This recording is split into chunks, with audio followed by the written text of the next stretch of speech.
All right, welcome back, everybody. Here we are, another week in paradise, learning about sexuality. This week, we're going to tackle the interactions or the ways in which sexuality works in culture and media. Before we get started, it's probably a good thing to take a step back and ask sort of why does it even matter how sex or sexuality is represented, especially in media or other cultural spaces? One of the really important things about why it matters is that cultural scripts shape our interpersonal interactions. We've talked a little bit about cultural scripts earlier in the course. And so where do these scripts come from? Often they come from media, places that have actual scripts to them. And so media has become a major form of learning about sex and sexuality, especially since sex education in schools is often very limited, and we don't always learn as much from our parents or other family members as people think we do, especially now that we are connected in a heavily mediated society with kids as young as 2 or 3 knowing how to work smartphones. Media it becomes a major form of social learning about a lot of topics, but especially sex and sexuality. And as we've also talked about before, repeated exposure to single narratives or a very small number of narratives really reinforce our ideas about what is normal and abnormal. So we can connect this back to the concept of controlling images from our week on feminism, but also just when we are repeatedly exposed to a particular idea, it gets harder and harder to see it as socially constructed, and it becomes more and more natural and naturalized to us. And finally, the lack of representation, or the fact that we have relatively few narratives that appear over and over, a lack of representation limits our ability to imagine alternative possibilities for sex or sexuality. So if we don't see a variety of ways of representing or understanding or engaging with sex and sexuality, it becomes more difficult for us to imagine alternative possibilities on our own. Technology has been an incredibly important part of thinking about culture and cultural change, but especially around sex and sexuality. So technological innovations often are drivers of cultural change, and we have a lot of examples of that over time. Here's going to be an probably overwhelming list of them in a block of text, but for example, the printing press and the ability of more easy access to printed materials actually influenced and gave rise to mass literacy. The fact that most people can read is in large part a result of having access to materials to read from. So we can think about how improvements in writing technology, like pencils or pens, and recording or preserving the written word, either on paper with chalkboards or sort of digital paper that we have now, or recording spoken word, and things like the origin of the phonograph all the way up through digital recording. Thinking about visual technologies and the way that visual technologies have evolved, from cartoons and comics and basic flip books to the evolution of movie cameras, CGI, other digital animation techniques, and of course digital tech and technological advancements in communication, starting with even just the origin of a national postal system, telephones, of course cell phones and text messaging, and now we could think potentially about the way in which we use video calling and things like that. And then, of course, one of the most disruptive things that has happened in terms of technology and how in our culture, but also how we communicate, and especially sexual culture, has been the development of the internet and our personal computers. Whether that's a desktop computer, a laptop, or a computer we carry around in our pocket and we call a phone. And we can also think about other, even newer technologies, things like VR and virtual reality, or even augmented reality that we're starting to see, and think about how those different things change culture, but also influence our understanding of sexual culture and sexuality. So a couple questions you might ponder around this is, how has sexual culture changed as a result of some of these technologies? and access to other types of communication or ways of gathering information or exploring information, and how has sexual culture actually driven technological change or development. It's become sort of a joke that anytime a new technology comes up, the first use might be for something non-sexual, but if that's so, the second use is definitely something sexual. And so thinking about the way in which sexuality and sex are often very linked to cultural innovation through technology. When we're thinking about media, we also want to think about how the medium, the thing that it is that we are consuming, affects the actual message or the content. And so Marshall McLuhan, who is a communications theorist in the mid-20th century, argued in his book Understanding Media that the medium is the message. And so when he was talking about the medium, he was saying that we need to think about not only the content of the message, right, the thing that it's trying to tell us, that thing that's obvious and easily grasped. So this is a movie about XYZ. This is a movie about two women in love with one another. But we also need to think about the character of the message, which is less obvious and overlooked. And so that might be the way in which the story is told, the structural elements, but it could also mean, and often means, the medium or the type of technology, the way in which we're receiving that information. Is it a TV show or is it a movie?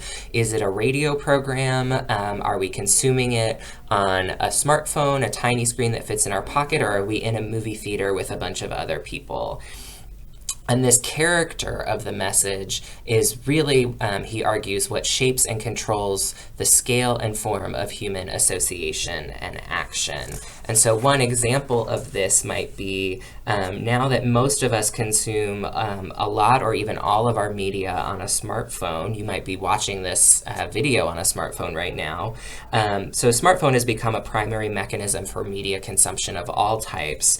So how has the fact that the smartphone is now ubiquitous fed a growing importance on individualism, and how has that potentially contributed to the fractionalization or the breaking apart of larger communities into smaller, more precise factions?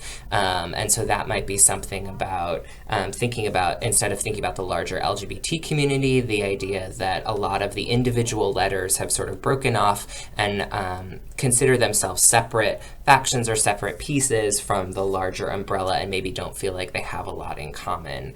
And how is that a result of a greater importance on individualism and individual uniqueness that may be driven or reinforced by the fact that we now consume so much of our media on this tiny individual device?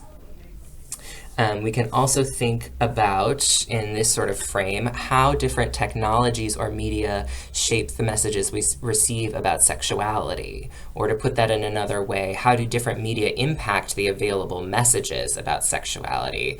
How do the media that we consume, whether it's television or digital streaming or film or graphic novels or whatever it is, or tweets, we can also think about social media as a medium.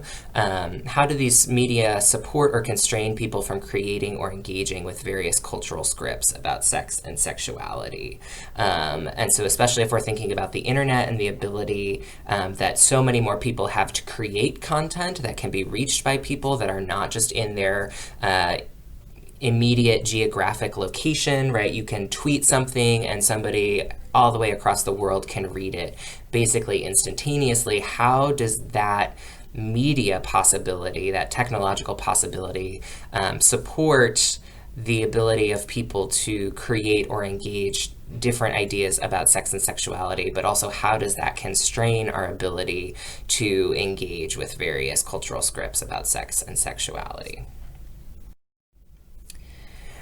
We've already been talking a little bit about sexuality on the internet, but to really think about that more closely, basically anything we do on the internet, whether, if we're creating content, whether it's through social media like Facebook or Twitter or Instagram, anytime we put something out there or engage in an internet space, we are representing ourselves. And we think about that as a presentation of the self, and you'll notice that re in parentheses is a way of sort of reminding us that a representation is a re-presentation, so presenting yourself again or in another way. How does doing that on the internet differ from doing that face-to-face or live in person? And thinking about how the internet allows for at least partial anonymity or the possibility of anonymity, right? You can be somebody different on the internet. You have the ability to not put up photos or put up a cartoon or put up some other avatar of yourself that may not be a literal representation of your physical body.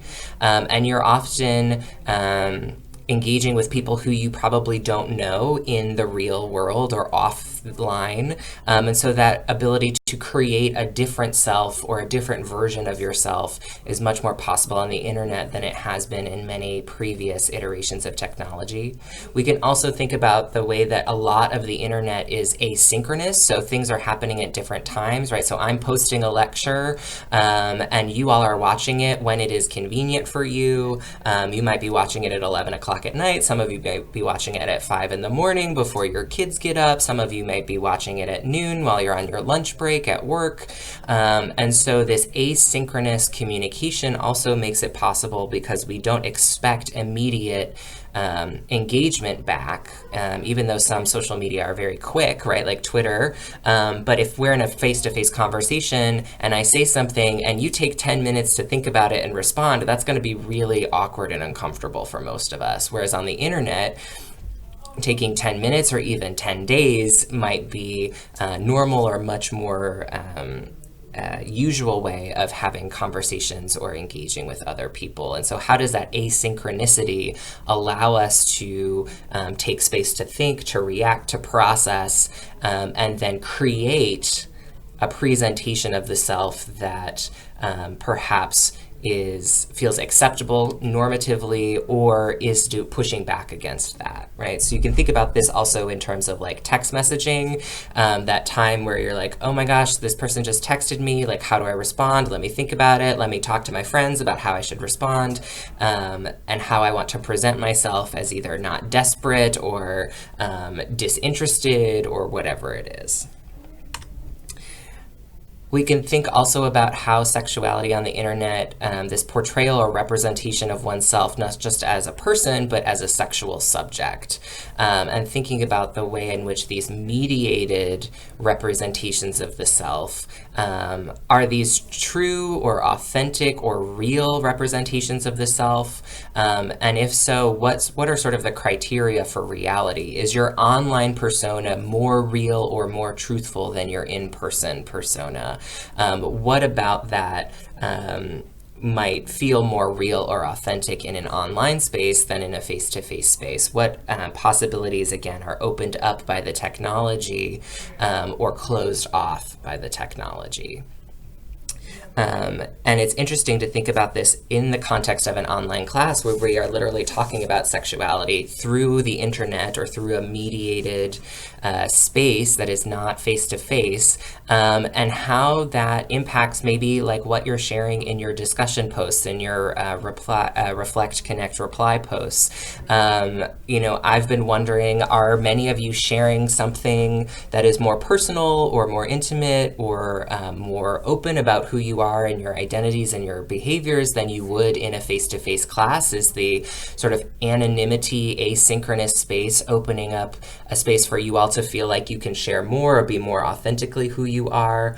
Or, and this may not be an or, this may be an and, is this a space where the mediated internet piece feels less comfortable sharing and opening up? Or is this a space where you feel like you need to perform or present yourself in a certain way as sexually knowledgeable and experienced? And I hope you all feel comfortable sharing as much of your authentic self as well, but to not say that any of those things or ways of being are bad or better or good, but that just thinking about the way in which the medium of even an online class versus a face-to-face class is impacting how you portray or represent yourself as a sexual subject in the context of this space.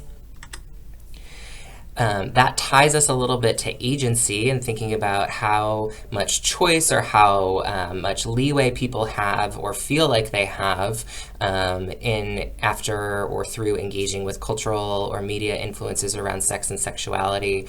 And so one of the things to think about is that we are neither cultural dupes nor cultural heroes. And what I mean by that is there are some social theorists who say, oh, culture is so powerful that, for example, advertising, we just absorb everything, and like robots, somebody tells us that a product is good or that we should act in a certain way, and we just say, yes, that is how I will act now. Or yes, I must have this product, or I must behave in a certain way just because something on the TV told me to. So we're not these sort of automatic sponges or robots that are just sucking in everything we hear and then acting in the way that we're being told to. But we're also not cultural heroes. We're not so hypercritical and immune to all of these messages and influences that we are not at all impacted by them. And so thinking about in the middle, sometimes we can be more critical things. We can have a little bit more distance or sort of see how these media are trying to impact our behavior or our feelings about things and resist that a little, but often also these things are also acting on us in a way that are more subtle and we might not always be aware of. So how does the medium of the internet or certain particular spaces on the internet impact these social scripts and norms? But then also, how do you challenge or resist norms or sexual scripts in these different places? And what are the options that people have in terms of engaging their agency and acting and thinking for themselves and being critical of the messages that you're receiving? How does the medium potentially impact your ability or the ways in which you can both challenge and resist, but also the ways in which it is difficult to challenge or resist sexual norms or ideas in these spaces? Ultimately, this week, I want us to think about how does our engagement with media constrain or empower us to represent ourselves as sexual subjects? So the sort of theme that we have here is this tension or this movement back and forth between being constrained by media in terms of it's trying to control us, it's trying to tell us to act in a certain way, it's telling us what is good or what is bad or what is normal. Obviously, all of those things are socially constructed, but the idea that they want the media or folks' messages on the media sort of push us into or incentivize us into particular ideas and ways of being. Or how does our engagement with media empower us to be critical of those things and to represent ourselves as sexual subjects in ways that feel authentic and true to us? Thanks so much for your time this week. Looking forward to hearing all your thoughts and comments as usual. Have a great week.